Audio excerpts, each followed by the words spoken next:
السلام عليكم ورحمة الله تعالى وبركاته. بسم الله الرحمن الرحيم. الحمد لله رب العالمين، والصلاة والسلام على سيد المرسلين وعلى آله وأصحابه أجمعين، أما بعد. فقد قال الله تبارك وتعالى في القرآن الكريم: أعوذ بالله من الشيطان الرجيم، بسم الله الرحمن الرحيم. والشمس تجري لمستقر لها ذلك تقدير العزيز العليم. صدق الله العليم. وقال النبي صلى الله عليه وسلم: ناركم جزء من 70 جزءا من نار جهنم، أو كما قال عليه الصلاة والسلام. سبحانك لا علم لنا إلا ما علمتنا إنك أنت العليم الحكيم. اللهم انفعني بما علمتني وعلمني ما ينفعني، ربي زدني علما. ربنا رب ارحمهما كما ربياني صغيرا. ربي أدخلني مدخل صدق وأخرجني مخرج صدق واجعل لي من لدنك سلطانا نصيرا. اللهم صل على سيدنا محمد وعلى آل سيدنا محمد وبارك وسلم عليه، يا أول الأولين ويا آخر الآخرين، يا ذا القوة المتين ويا راحم المساكين ويا أرحم الراحمين. اللهم ارحمنا برحمتك يا أرحم الراحمين. எல்லா புகழும் அல்லாஹ் ஜல்ல ஷானுஹு தஆலாவுக்கே உரித்தாகட்டுமாக. எனது உயிரிலும் மேலான ஹஸ்ரத் ரசூலுல்லாஹி ஸல்லல்லாஹு அலைஹி வஸல்லம் அன்னவர்களின் மீதும் அன்னவர்களின் அடிச்சுவற்றை சற்றும் அடிபடலாமல் பின்பற்றிய உத்தம சத்திய சஹாபாக்கள், தாபீன்கள், தபா தாபீன்கள், நாதாக்கள், ஷுஹதாக்கள், முத்தகீன்கள், முஹ்லிசீன்கள், உலகில் வாழக்கூடிய முஸ்லிமான ஆண் பெண் அனைவர் மீதும் அல்லாஹுவின் அன்பும் அருளும் என்றென்றும் நின்று நிலவட்டுமாக. ஆமீன். கண்ணியத்திற்குரிய அல்லாஹ்வின் நல்லடியார்களே, இப்பொழுது நாம் வாழ்ந்து கொண்டிருக்கின்ற இந்த காலம் கோடை காலம். வெயிலின் உச்சம் தாங்க முடியாமல் சுருண்டு விழுந்து மக்கள் இறந்து போய் கொண்டிருக்கிறார்கள். ஏப்ரல் மே மாதங்கள் வந்துவிட்டால் சூரிய கதிர்கள் செங்குத்தாக நம் மீது விழுகின்ற காரணத்தினால் வெப்பம் அதிகமாகி விடுகிறது. இந்த வெப்பத்தை தணிப்பதற்கான எல்லா விதமான முறைகளையும் கையாளுகின்றோம். கையாளுவது அவசியம். உடல் சூட்டை தணிப்பதற்காக உணவு, உடை போன்றவற்றிலே கவனம் செலுத்த வேண்டும். வெயிலுக்கு தோதுவாக நம்முடைய வேலைகளை மாற்றிக்கொள்வது, அதே போன்று மற்ற காரியங்களை வெயிலுக்கு தோதுவாக செய்து கொள்வது என்றெல்லாம் நம்மை காத்து கொள்வது என்பது இந்த காலகட்டத்தில் மிக அவசியமான ஒன்றாக இருக்கிறது. சொல்லப்போனால் நபி ஸல்லல்லாஹு அலைஹி வஸல்லம் அவர்கள் லுகர் தொழுகையை கூட கொஞ்சம் தாமதமாக தொழுகுங்கள் என்று சொல்லி தந்திருக்கிறார்கள். வெயில் காலங்களில் லுகருடைய தொழுகை கொஞ்சம் தாமதமாக, அதாவது லுகருடைய நேரம் நிறையா இருக்குது.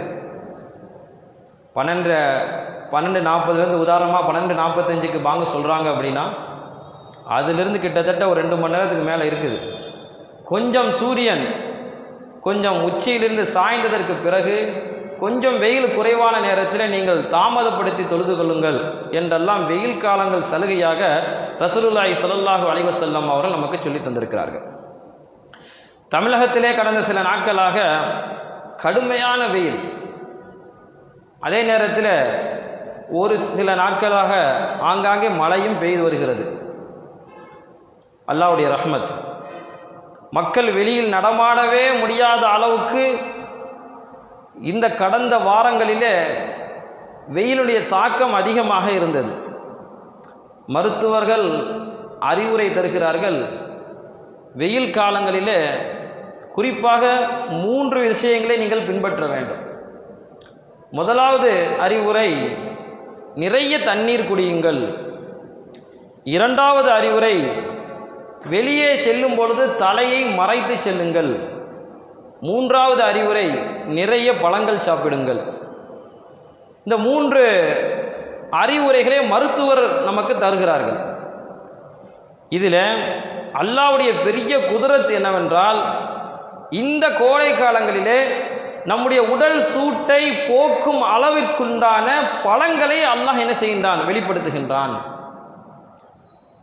தர்பூசணி அந்த பழமாக இருக்கட்டும், வெள்ளரி பழமாக இருக்கட்டும், திராட்சையாக இருக்கட்டும், இப்படி நல்ல பழச்சாறு தரக்கூடிய வெப்பத்தை தணிக்கக்கூடிய பழங்கள், நீர்ச்சத்து அதிகமாக இருக்கக்கூடிய பழங்களை அல்லாஹ் ஜல்லஷானு தஆலா கடுமையான கோடை காலத்திலே வழங்குகிறான். அதுதான் அல்லாஹ்வுடைய குதிரத். உச்சி நேரங்களிலே வெளியிலே செல்வதை தவிர்க்க வேண்டும் என்றும் நமக்கு சொல்லித் தருகிறார்கள். குறிப்பாக பெண்கள், முதியவர்கள், உடல் பலவீனமானவர்கள், நோயாளிகள், இவர்களெல்லாம் அந்த உச்சி நேரத்தில் வெளியில் போகிறத கொஞ்சம் தவிர்த்து கொள்ள வேண்டும் என்றும் சொல்கிறார்கள். வெப்பத்தை கொட்டி கொண்டிருக்கக்கூடிய அந்த சூரியனுடைய அந்த வெயிலிலே மக்கள் படும் பொழுது அதனால் ஏற்படக்கூடிய பாதிப்புகள் அதிகமாக இருக்கும், உடல்நிலை இன்னும் மோசமாக போய்விடலாம் என்ற ரீதியிலெல்லாம் அறிவுரைகள் தரப்படுகிறது. இப்பேற்பட்ட வெயிலை தரக்கூடிய ஒரு சூரியன் இருக்கிறது. அந்த சூரியனை அல்லாஹ் ஜல்லஷானு தஆலா படைத்து இயக்கி கொண்டிருக்கிறான் என்பதை தான் நாம் முதலில் விளங்க வேண்டும். இன்றைய ஜும்மாவிலே சிந்திக்க வைக்கும் சூரியன் என்ற தலைப்பின் கீழ் நாம் பார்க்க இருக்கிறோம். சூரியனை பற்றி அல்லாஹ் என்ன சொல்கிறான், குர்ஆன் என்ன சொல்கிறது, ஹதீஸிலே ஸல்லல்லாஹு அலைஹி வஸல்லம் என்ன சொல்லித் தருகிறார்கள் என்பதை பற்றி தான் நாம் இந்த ஜும்மாவிலே சிந்திக்க இருக்கிறோம். சூரியன் முதலில் அல்லாஹ்வின் படைப்பு. இது அல்லாஹ் ஜல்லஷானு தஆலா வசனத்திலே பறைசாட்டுகின்றான். வஹுவல்லதி ஹலக்கல் லைல வன்னஹார வஷ்ஷம்ஸ வல் கமர் குல்லு ஃபீ ஃபலக்கி யஸ்பஹூன். அவன்தான், அல்லாஹுதான் பகலையும் இரவையும் படைக்கிறான், சூரியனையும் சந்திரனையும் படைத்தவன் அவன்தான், ஒவ்வொன்றும் அதனுடைய வட்டப்பாதையில் நீந்தி கொண்டிருக்கிறது என்று அல்லாஹ் சொல்லி காட்டுகின்றான். நாம் முதலில் விளங்க வேண்டிய செய்தி, சூரியன் என்பது அல்லாஹ்வின் படைப்பு. இஸ்லாமியர்களாக இருக்கக்கூடிய நாம் இதை முழுவதுமாக ஏற்கிறோம். அதே நேரத்தில் உலகத்தில் கோடியில் இருக்கக்கூடிய சில நபர்கள் சூரியனை வணங்கக்கூடியவர்களாகவும் இருக்கிறார்கள், சூரியனை கடவுள் என்று வணங்கக்கூடிய நபர்களும் இருக்கிறார்கள். ஆகையினால் சூரியன் கடவுளாக ஆக முடியாது. சூரியன் என்பது அதுவும் ஒரு படைப்பு, அதுவும் அல்லாஹ் தான் படைக்கிறான் என்பதை வசனத்தில் அல்லாஹ் சொல்லி காட்டுகின்றான். சூரியனை பற்றி அடுத்த செய்தி, சூரியனை பற்றி அல்லாஹ் சொல்லக்கூடிய விஷயம், சூரியன் இருக்கிறது அது ஒரு எரியக்கூடிய விளக்கு. வஜஅல்னா சிராஜம் வஹாஜா, அந்த சூரியனை நாம் வெப்பம் தரக்கூடியதாகவும் ஒளி தரக்கூடியதாகவும் ஆக்கியிருக்கின்றோம். குர்ஆனில் சூரியன் அப்படிங்கிற ஒரு சூறாவே இருக்கு, வஷம்ஸுடைய சூறா. வஷம்ஸுடைய சூறா என்னது? ஷம்ஸ்னாலே சூரியன் அர்த்தம். சூரியன் அப்படிங்கிற ஒரு பேரில் அல்லாஹ் ஒரு சூறாவை இறக்கி வைத்திருக்கிறான். வஷம்ஸி வல்ஹாஹா, சூரியன் மீதும் அது வீசக்கூடிய அந்த ஒளியின் மீதும் சத்தியமாக. சூரியன் இருக்கிறதே அதனுடைய பர்பஸ் என்று பார்க்கும் பொழுது ரெண்டு விஷயம் இருக்கிறது, மிக முக்கியமான விஷயங்கள். ஒன்று சூரியனுடைய வேலை என்ன அப்படின்னா, ஒன்று ஒளி தர்றது, லைட் வெளிச்சம், ரெண்டாவது வெப்பத்தை தர்றது. ரெண்டு தான் மிக முக்கியமான வேலை என்று அல்லாஹ் ஜல்லஷானு தஆலா சொல்லி காட்டுகின்றான். இந்த வெளிச்சம் தருகிறதே உலகத்தில் யாரும் தர முடியாத, எத்தனை லைட்டுகளும் எத்தனை எல்இடி பல்புகளும் தர முடியாத மிகப்பெரிய ஒளியை அல்லாஹ்வுடைய ஆற்றலினால் சூரியனிடமிருந்து நமக்கு கிடைக்கிறது. அதைத்தான் பகல் என்கிறோம். இரவிலே நீங்கள் எத்தனை விதமான அலங்காரமான லைட்டுகளை போடுங்கள், அதை ஒருபோதும் இரவை பகலாக்க முடியவே முடியாது. அப்ப சூரியனுடைய மிகப்பெரிய ஒரு வேலை என்னவென்றால் வெப்பத்தை தருகிறது, இரண்டாவது வெளிச்சத்தை தருகிறது. பூமியில் எந்த அளவுக்கு நமக்கு இந்த சூரியன் செயல்படுகிறது என்று பார்ப்போமே ஆனால், இந்த பூமியில் ஹைட்ரஜன் குண்டுகள் வெடித்தால் எந்த அளவுக்கு வெப்பம் இருக்குமோ அதைவிட பன்மடங்கு, குறிப்பாக சூரியனிலே தொடர்ந்து இந்த ஹைட்ரஜன் குண்டுகள் வெடித்தால் எந்த விதமான வெப்பம் ஏற்படுமோ அந்த வெப்பம் அங்கே நிகழ்ந்து கொண்டே இருக்கிறது. கிட்டத்தட்ட 580 ஒவ்வொரு வினாடிக்கும் சூரியனுக்கு உள்ள 580 மில்லியன் டன் ஹைட்ரஜனை 584 மில்லியன் டன் ஹீலியமாக மாற்றப்பட்டு கொண்டே இருக்கிறது. ஒவ்வொரு வினாடியும் இந்த வேலை நடந்து கொண்டே இருக்கிறது.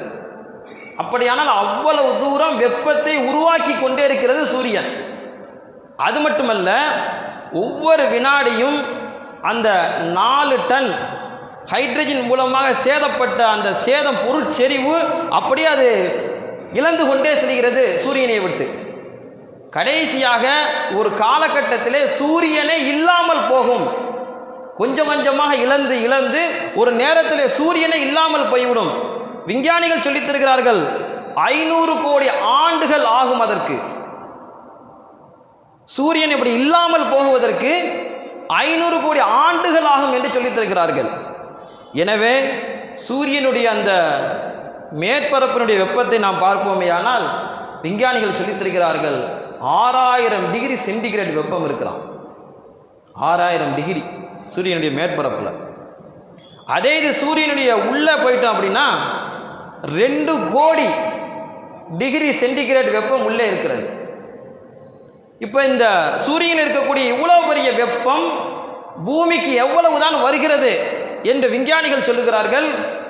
சூரியனுடைய வெப்பத்தை ஒட்டுமொத்தமாக 200 கோடி பிரிவாக ஆக்கி 200 கோடி பிரிவாக ஆக்கி அதில் ஒரே ஒரு பகுதி தான் இந்த உலகத்திற்கு பூமிக்கு வருகிறது. 200 கோடியில் உள்ள பகுதியில் ஒரே ஒரு பகுதி தான் வருது. ஒட்டுமொத்தமாக வந்துச்சு அப்படின்னா கொஞ்சம் கூடுதலாக அல்லாஹ் அந்த வெப்பத்தை இறக்கி வைத்தாலோ இந்த உலகத்தில் புட்பூண்டே இருக்காது, எல்லாம் கரிந்து போய்விடும். அல்லாஹ் ஜல்லஷானு தஆலா சூரியனை படைத்து அதற்குரிய ஆற்றலை தேவையான அளவு இந்த உலகத்துக்கு வழங்குவதற்கு கட்டளையிட்டு இருக்கிறான். அது மட்டுமல்ல, அடிக்கடி நம்ம அறிவியலிலே பேசக்கூடிய ஒரு வார்த்தை ஓசோன் படலம்.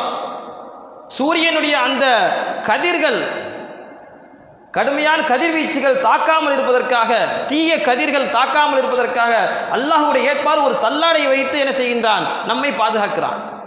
ஓசோனில் ஓட்ட விழுந்துருச்சு நம்ம கேள்விப்படுறோம். அந்த ஓசோன் படலம் வளிமண்டலத்தில் இருக்கக்கூடிய அதன் வெப்பம் வரும் பொழுது அதில் பட்டு நமக்கு பூமிக்கு வருகிறது. அதன் காரணமாக அதிலிருந்து ஏற்படக்கூடிய பாதிப்பிலிருந்து மனிதன் பாதுகாக்கப்படுகிறான். அல்லாஹ் ஜல்லஷானு தஆலா விஞ்ஞானத்தை சிந்திப்பது நமக்கு நோக்கம் அல்ல. விஞ்ஞானிகள் இருப்பதை கண்டுபிடிப்பார்கள். அந்த கண்டுபிடிப்பு தவறாகவும் இருக்கலாம். ஒருத்தர் ஒன்றை கண்டுபிடிக்கிறார் அப்படின்னா தவறாக கூட முடியலாம். விஞ்ஞானிகள் கூற்று ஆரம்பத்திலிருந்து இதுவரையும் அவர்கள் மாற்றி மாற்றி தான் சொல்லியிருக்கிறார்கள். ஒரே முடிவில் நிற்கிறது கிடையாது. ஆனால் அல்லாஹ் ஜல்லஷானு தஆலா அவனுடைய வசனம் உண்மையானது. குர்ஆனை சொல்லக்கூடிய அவனுடைய வாக்கு உண்மையானது. அதை யாராலும் மாற்ற முடியாது, அது பொய்யும் அல்ல. அல்லாஹ் ஜல்லஷானு தஆலா அப்பேற்பட்ட பயங்கரமான ஒரு சூரியனை படைச்சு அவன் கொஞ்சம் வேதனையை இறக்கன்னு நினச்சி மக்கள் செய்கிற அட்டூழியங்களுக்கு கொஞ்சம் சூரியனை மட்டும் கொஞ்சம் கூடுதலாக வெப்பத்தை உமிழ சொல்ல கட்டளையிடுவானேயானால் இந்த உலகத்தில் யாருமே இருக்க முடியாது, எல்லாம் எரிஞ்சு போயிடுவோம். ஒவ்வொரு நாட்டை பற்றி நம்ம சொல்கிறோம், மிகப்பெரிய ஆயுதங்கள் வைத்திருக்கிறார்கள், இவரிடத்திலே மோத முடியாது. அல்லாஹ் மிகப்பெரிய ஆயுதம் நிறைய வைத்திருக்கிறான்.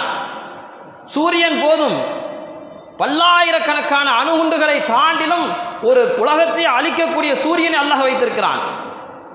சூரியன் நமக்கு நன்மை செய்கிறது என்று சொன்னால் அல்லாஹ்வுடைய கட்டளை நமக்கு நன்மை செய்து கொண்டிருக்கிறது.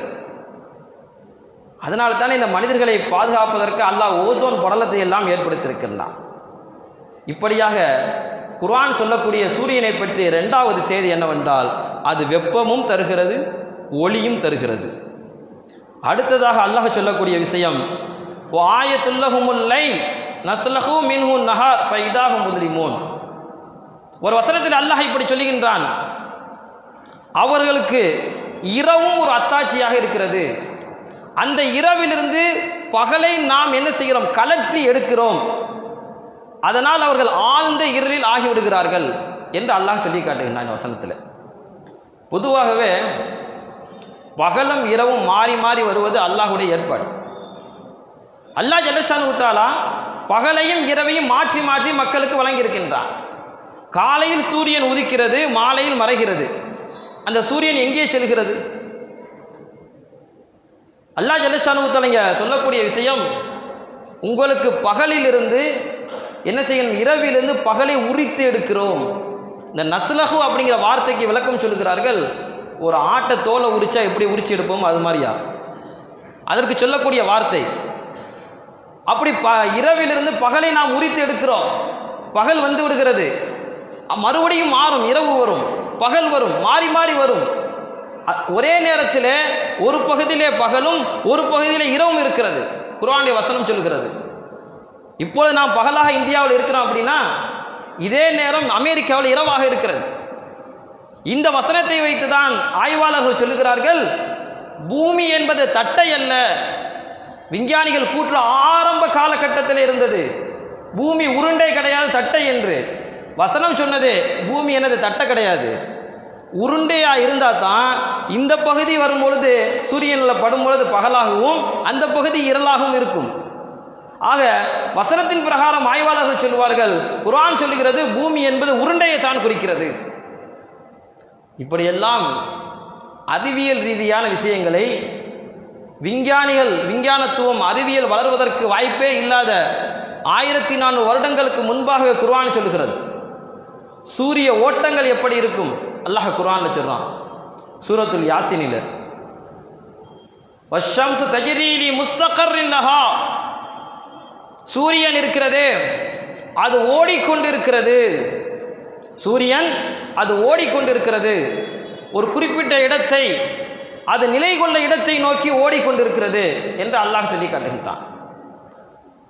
கிட்டத்தட்ட ஆரம்பத்தில் விஞ்ஞானிகள் என்னென்னலாம் கூற்றுங்கிறத நம்ம பார்க்கும் பொழுது, ஆரம்பத்தில் முதல்ல கண்டுபிடிப்பு என்ன அப்படின்னா, பூமி மையமாக வைத்து மற்ற கோள்கள் தான் சுற்றி வருகிறது என்ற கண்டுபிடிப்பை அவர் கண்டுபிடித்தார்கள். பூமி சுற்றுறது கிடையாது, பூமி அப்படியே இருக்கு, சூரியனும் மற்ற கோள்களும் தான் சுற்றி வருகிறது என்று கண்டுபிடித்தார்கள். அதற்கு பிறகு கிட்டத்தட்ட 1512ஆம் ஆண்டு நிக்கோலஸ் கோபர்னிக்கஸ் என்பவர் கண்டுபிடித்தார், பூமி சுத்ததான் செய்து சூரியன் தான் சுத்தல, சூரியனை மையமாக வைத்து பூமியும் மற்ற கோள்களும் சுற்றி வருகிறது என்ற உண்மையை கண்டுபிடிக்கிறார். கண்டுபிடிக்கும் பொழுது அவர் சொன்ன விஷயம், சூரியன் அப்படியே தான் இருக்கு, அது ஓடல, சூரியன் நகரவே கிடையாது என்று சொல்லுகிறார். பிறகு கடந்த 25 ஆண்டுகளுக்கு முன்பாக கண்டுபிடித்த அந்த விஷயம்தான் சூரியன் என்ன செய்கிறது தெரியுமா, பாடப்புத்தகத்தில் வருகிறது. 25 ஆண்டுகளுக்கு முன்பாகத்தான் சூரியன் இருக்கிறதே அது தன்னுடைய அச்சிலே ஓடிக்கொண்டிருக்கிறது. ஒரு நேரத்தில் பூமி வந்து மையமாக வைத்து மற்ற கோள்கள் சுற்றி கொண்டிருக்கிறது என்று சொன்னார்கள். பிறகு பூமி சுற்றுகிறது, சூரியன் தான் சுற்றவில்லை என்றார்கள். பிறகு விஞ்ஞானத்துடைய அமைப்பு சூரியனும் அசைகின்றது என்று சொன்னார்கள். ஆனால் அல்லாஹ் ஜல்லஷானு தஆலா இவருடைய கண்டுபிடிப்புக்கெல்லாம் முன்னதாகவே வசனத்தில் அல்லாஹ் சொல்லி காட்டுகின்றான், வஷ்ஷம்ஸு தஜ்ரீ லி முஸ்தகர்ரின் லஹா. சூரியன் இருக்கு, அது ஓடிக்கொண்டுதான் இருக்கிறது, அது ஓடாம அசையாம இல்லை, அசைந்து கொண்டுதான் இருக்கிறது. அது ஒரு குறிப்பிட்ட இடத்தை நோக்கி போயிட்டு இருக்கு, அங்கே போனோன்னு நின்றோம். அப்ப சூரியனுடைய இலக்கு தான் என்ன, எங்கே போக போகுது, அதனுடைய இலக்கு என்ன? காலையில் சூரியன் உதிக்கிறது, மாலையில் சூரியன் மறைகிறது. இது எங்கே போகுது? கிழக்கிலிருந்து மேற்கே என்ன செய்கிறது, மறைகிறது. இதனுடைய நிலை தொடர்ந்து கொண்டே இருக்கும், தொடர்ந்து கொண்டே இருக்கும். பெருமானார் ஸல்லல்லாஹு அலைஹி வஸல்லம் அவர்கள் ஒரு ஹதீஸை சொல்லுவார்கள். அபூதர் ரலியல்லாஹு தஆலா அன்ஹு அவர்கள் நபி ஸல்லல்லாஹு அலைஹி வஸல்லம் அவர்கள் கேட்குறாங்க, அபூதர் ரலியல்லாஹு தஆலா அன்ஹு அவர்களிடத்துல, புகாரியில் வரக்கூடிய 3199வது ஹதீஸ். அபூதர் ரலியல்லாஹு தஆலா அன்ஹு அவர்களிடத்தில் ஸல்லல்லாஹு அலைஹி வஸல்லம் கேட்கிறார்கள், அபூதரே, சூரியன் மறைந்ததற்கு பிறகு அது எங்கே செல்கிறது என்று கேட்கிறார்கள். சூரியன் காலையில் உதிக்கிறது, மாலையில் மறைகிறது, மறைந்ததற்கு பிறகு அந்த சூரியன் எங்கே செல்கிறது என்று கேட்கிறார்கள். அபூதர் ரலியல்லாஹு தஆலா அன்ஹு சொல்வார்கள், அல்லாஹ்வும் அல்லாஹ்வுடைய தூதர் தான் அறிந்தவர்கள், எனக்கு தெரியாதுன்னு சொல்லிடுவாங்க. பிறகு ஸல்லல்லாஹு அலைஹி வஸல்லம் அவர்கள் சொல்வார்கள், அந்த சூரியன் காலையில் உதித்து மாலையில் மறையக்கூடிய அந்த சூரியனிற்கு எங்கே செல்கிறது தெரியுமா? அல்லாஹ்வுடைய அரிஷுக்கு கீழே செல்கிறது. அல்லாஹ்வுடைய அரிஷுக்கு கீழ் சென்று அல்லாஹ்வுக்கு சஜிதா செய்கிறது சூரியன். பிறகு அல்லாஹ்விடத்தில் அனுமதி கேட்கிறது சூரியன். என்னை மறுபடியும் நான் என்ன செய்யணும், கிழக்கு பக்கமாக உதிக்கிறதுக்கு அனுமதி கொடு அல்லாஹ்னு கேட்கிறது. அல்லாஹ் அனுமதி கொடுக்கிறான். மறுநாள் காலை நமக்கு மேற்கிலே மறைந்த சூரியன் கிழக்கிலே உதிக்கிறது என்று பெருமானார் ஸல்லல்லாஹு அலைஹி வஸல்லம் சொல்றாங்க. இப்படியே நடைபெற்று கொண்டே இருக்கும். ஒரு நாள் வரும், அந்த நாள் சூரியன் போய் அரிசிக்கு கீழே சஜிதா செய்யும். அந்த சஜிதா ஏற்கப்பட மாட்டாது. அத்தனை நாளும் அல்லாஹ் அந்த சஜிதாவை ஏற்றுக்கொண்டான். ஒரு நாள் வரும், அந்த நாளிலே சூரியனுடைய சஜிதா ஏற்றுக்கொள்ளப்பட மாட்டாது. சூரியன் என்ன செய்யும், அல்லாஹ்ட்ட கேட்கும், யா அல்லாஹ் எனக்கு கிழக்கு பக்கத்து என்னை உதிக்கவை, நான் அந்த பக்கத்து போய்க்கிறேன்னு சொல்லுவோம். அல்லாஹ்வுடைய உத்தரவு வரும், உனக்கு அங்கே அனுமதி கிடையாது, நீ வந்த வழியே சென்று விடு. எந்த பக்கத்து வந்துச்சு? மேற்கு பக்கமே வந்துச்சு, நீ மேற்கு பக்கமே சென்று விடு என்று அல்லாஹ்வுடைய உத்தரவு வரும். அன்றைய நாள் தான் சூரியன் மேற்கிலே உதிக்கக்கூடிய நாள். அதுதான் கியாமத்துடைய நாள். கடைசியா சூரியன் உதிச்சு மறைஞ்சு கடைசியாக திரும்ப ரிட்டன் கிழக்கு பக்கத்து உதிக்கிறதுக்கு அனுமதி கிடைக்காது. கடைசியாக அதுக்கு நீ மேற்கு பக்கத்தே போயிரு நல்லா சொல்லுவான். அந்த மேற்கு பக்கத்து உதிக்கக்கூடிய நாள் தான் கியாமத்துடைய நாள், உலகம் அழியக்கூடிய நாள். பெருமானார் ஸல்லல்லாஹு அலைஹி வஸல்லம் ஹதீஸில் சொல்றாங்க. அப்ப சூரியனை கட்டுப்படுத்தக்கூடிய திறன் அல்லாஹ்விடத்தில் இருக்கிறது. அல்லாஹ் எப்பேற்பட்ட வல்லமை படைத்தவன் என்பதை நாம் விளங்க வேண்டும். சூரியன், சந்திரன், அண்ட சராசரங்கள், 7 வானம் 7 பூமி அத்தனையும் அல்லாஹ் ஜல்லஷானஹு படைத்து ஆட்சி புரிந்து கொண்டிருக்கிறான். உங்களுடைய வேதம் உண்மையான வேதமா என்று சொல்வதற்கு இப்போது சொன்ன இத்தனை விஷயங்களும் சான்றாக இருக்கிறது. சூரியன் எப்படி நடந்து கொள்கிறது, அது எங்கே செல்லும், எப்போது முடியும் என்பது வரைக்கும் குர்ஆனில் சொல்லப்பட்டு விட்டது. இன்னும் ஆராய்ச்சியாளர்கள் சூரியன் சந்திரனில் ஆய்வு செய்து கொண்டே இருக்கலாம். முடிவு என்பது அல்லாஹ் சொன்ன விஷயம்தான் உண்மையானது, நிலையானது. சூரியனுடைய இலக்கு என்று பார்க்கும் பொழுது காலை மாலை உதித்து விட்டு கடைசியாக ஒரு இடத்துல நிலை கொள்ளும். அந்த நிலை கொள்ளக்கூடிய நேரத்திலே கியாமத்து வந்துவிடும். ஸல்லல்லாஹு அலைஹி வஸல்லம் அவங்க சொல்கிறாங்க. அதனால தான் சூரிய வெப்பம் வரும்பொழுது நம்ம கொஞ்சம் நரகத்தை யோசித்து பார்க்க வேண்டும் என்று சொல்லுவார்கள். தபூக்குடைய யுத்தம், கடுமையான வெயில். முனாஃபிகீன்கள் சொன்னார்கள், கடுமையான வெயிலாக இருக்குப்பா, யுத்தத்துக்கு போகாதீங்கன்னு தடுத்தாங்க. கடுமையான வெயிலாக இருக்கு, போகாதீங்க. ரொம்ப வெயிலாக இருக்கு, லுகர்த்துலுக போகாதீங்க. ரொம்ப வெயிலாக இருக்கு, எங்கேயும் போகாதீங்கன்னு சொல்கிறது மாதிரி தபூக்குடைய யுத்த நேரத்தில் முனாஃபிகீன்கள் சொன்னார்கள், கடுமையான வெயிலாக இருக்கிறது, நீங்கள் போகாதீங்க. அல்லாஹ் ஜல்லஷானஹு தஆலா சூரத்து தௌபாவிலே வசனத்திலே சொல்லி காட்டுகின்றான், நரகத்துடைய வெப்பம் இதைவிட கடுமையானது, கொடூரமானது. ஸல்லல்லாஹு அலைஹி வஸல்லம் வார்த்தையில் சொல்வதென்றால், ஸல்லல்லாஹு அலைஹி வஸல்லம் சொன்னாங்க, இந்த உலகத்தில் நீங்கள் மூட்டக்கூடிய நெருப்பு, தொழிற்சாலையில் பயன்படுத்தக்கூடிய நெருப்பு இருக்கிறது அல்லவா, அதை விட 70 மடங்கு நரகத்தினுடைய நெருப்பு அதிகம். நரக நெருப்பினுடைய 70 மடங்குல ஒரே ஒரு பகுதி தான், ஒரே ஒரு மடங்கு இந்த உலகத்தில் இருக்கக்கூடிய நெருப்பு என்று ரசூல் ஸல்லல்லாஹு அலைஹி வஸல்லம் சொல்லித்தராங்க. ஆனால் இன்றைக்கி நம்ம எவ்வளோ அதற்காக வேண்டி யோசிக்கிறோம். முனாஃபிகீன்கள் அப்பவே தடுத்தாங்க, அல்லாஹ்வுடைய கட்டளை வந்தது நரகத்துடைய வெப்பம் அதிகம் என்று. சஹாபாக்கள் கோடை காலத்தில் சஜிதா செய்வதற்கு எவ்வளவு சிரமப்பட்டார்கள் தெரியுமா? ஹதீஸில் வருகிறது. அனஸ் ரலியல்லாஹு தஆலா அன்ஹு அவர்கள் அறிவிக்கிறார்கள், குன்னா நுஸல்லி மா ரசூலுல்லாஹி ஸல்லல்லாஹு அலைஹி வஸல்லம் ஃபீ ஷித்தத்தில் ஹர். கடுமையான வெயில் காலங்களிலே நாங்கள் தொழுதோம், ரசூல் ஸல்லல்லாஹு அலைஹி வஸல்லம் அவர்களோடு தொழுதோம். அந்த நேரத்தில் ஃபைதாலம் யஸ்ததி அஹதுனா ஐ யும்கின ஜபஹத்தஹு மினல் அர்ல் பஸத ஸௌபஹு ஃபஸஜத அலைஹி. அப்படி கடுமையான வெயில் நேரத்தில் இது போன்ற கட்டடங்கள், இது போன்ற ஏர்கூலர்கள், ஏசிகள்லாம் கிடையாது. அப்போ சஹாபாக்களுடைய காலம் சாதாரண இடத்துல சொன்னாங்க, மண் தரையில் தொழுதுருக்கிறாங்க, அதுதான் பள்ளிவாசலாக இருந்தது.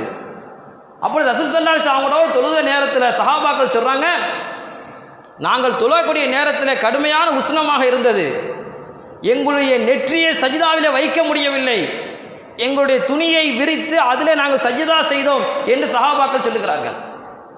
இப்போ அப்பேற்பட்ட சூழ்நிலையும் கூட அவர் தொழுகையை விடலை, தொழுகைக்கு முக்கியத்துவம் கொடுத்திருக்கிறார்கள். அல்லாஹ் ஜல்லஷானஹு தஆலா இன்றைக்கி நம்ம எவ்வளவு தந்திருக்கிறார் என்று சொன்னால், அல்லாஹ்வுடைய அருட்கொடை அதிகம். அழகான பள்ளிவாசல்ல ஏசிகளோட குழுகுழுவென தொழக்கூடிய ஒரு பாக்கியத்தை வழங்கியிருக்கிறான். ஆனால் நம்ம கரெக்டாக தொழுகிறோமா? கரெக்டாக தொழுகிறோமா என்று சொன்னால் மிகப்பெரிய நமக்கு மறுமையில் எவ்வளோ பெரிய கேள்வி இருக்கும்.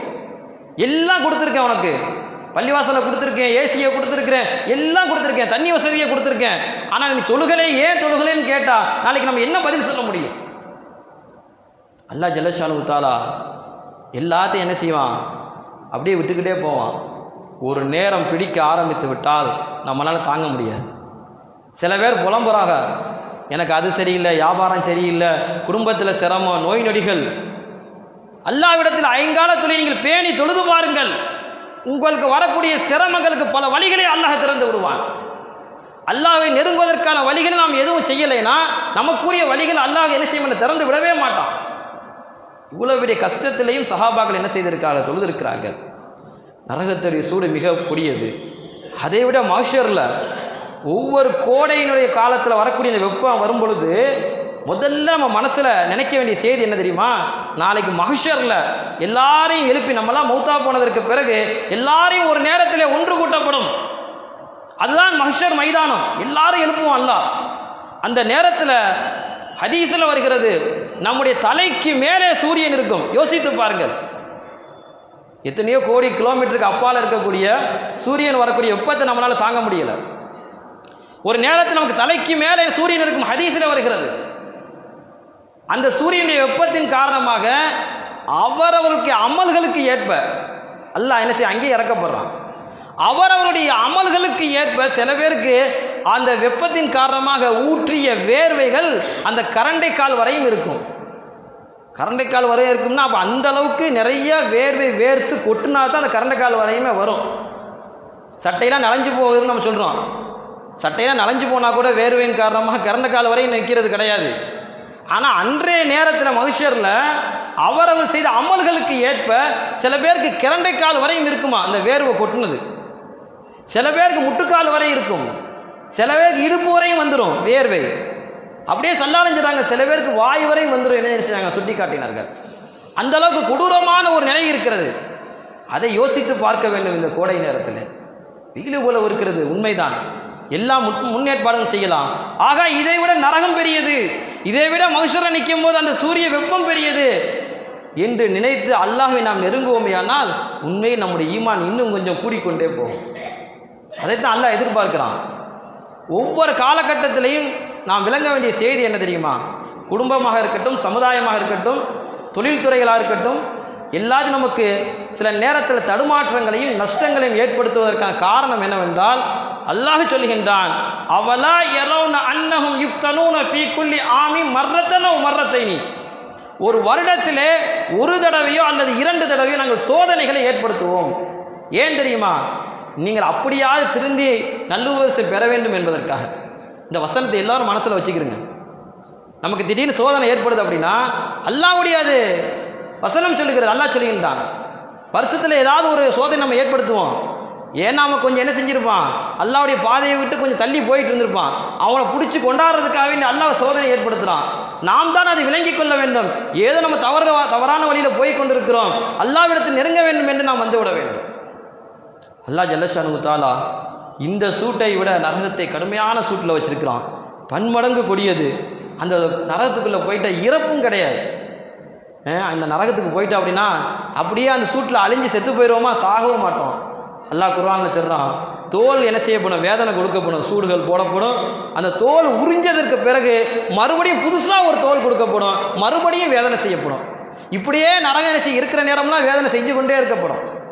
அப்பேற்பட்ட ஒரு நரகத்தை அல்லாஹ் என்ன செய்ய தயாரித்து வச்சிருக்கிறான். இந்த உலக வெப்பத்தை நம்ம என்ன செய்யக்கூடாது? ரொம்ப யோசிக்கக்கூடாது. உலக வெப்பத்தை யோசிக்கிறதா இருந்தால் அல்லாஹ் இப்படிப்பட்ட சூரியனை வைத்து வெப்பத்தை வழங்கி இருக்கின்றான். நாளைக்கு அல்லாஹ் நம்ம நரகத்திலிருந்து பாதுகாப்பு பெறணும் என்ற நல்ல நியத்தோட அல்லாஹ்வை நெருங்கக்கூடிய வழியை நாம் பின்பற்ற வேண்டும். அதற்கு நம்ம என்ன செய்யணும் அப்படின்னா, இது வரைக்கும் நம்ம செஞ்ச பாவத்தை கைவிட்டணும். பாவம் செய்யாத யாருமே இல்லை. அது எப்பேற்பட்ட பாவமாக இருந்தாலும் சரி, வட்டி வாங்குறதா இருந்தாலும் சரி, மது அருந்ததாக இருந்தாலும் சரி, உபச்சாரம் புரிஞ்சாலும் சரி, எல்லா பாவத்தையும் அல்லாஹ் மன்னித்து விடுவான், ஷிர்க்கை தவிர. அல்லாஹ்ட்ட என்ன செய்யுங்க? அழுது புலம்பி, யா அல்லாஹ் இதுக்கு மேல் நான் செய்ய மாட்டேன், உன்னுடைய ஆதரவை, உன்னுடைய ரஹ்மத்தை நம்பி நான் வந்து விடுகிறேன் என்ற நம்பிக்கையோடு அல்லாஹ்வுடைய கதவை நம்ம தட்டணும் அப்படின்னா அல்லாஹ் எல்லா பாவத்தையும் மன்னிச்சிடலாம். அந்த சூழ்நிலை நாம் உருவாக்கி கொள்ள வேண்டும். அல்லாஹ் ஜல்லஷானு தஆலா இப்பேற்பட்ட அந்த வெயிலிலிருந்து, கடுமையான வெயில் ஜூடிலிருந்து எல்லா மக்களையும் காப்பாற்றி அருள் புரிவானாக. நாளைக்கு மறுமையிலும் நரகத்தை விட்டு நம்ம அனைவரையும் காப்பாற்றி உயர்தரமான சொர்க்கத்தில் கொண்டு சேர்ப்பதற்கு வல்லரஹ்மான் தௌஃபீக் செய்வானாக. ஆமீன். வ ஆகிரு தஅவானா அல்ஹம்துலில்லாஹி ரப்பில் ஆலமீன். அஸ்ஸலாமு அலைக்கும் வ ரஹ்மத்துல்லாஹி தஆலா வ பரகாத்துஹு.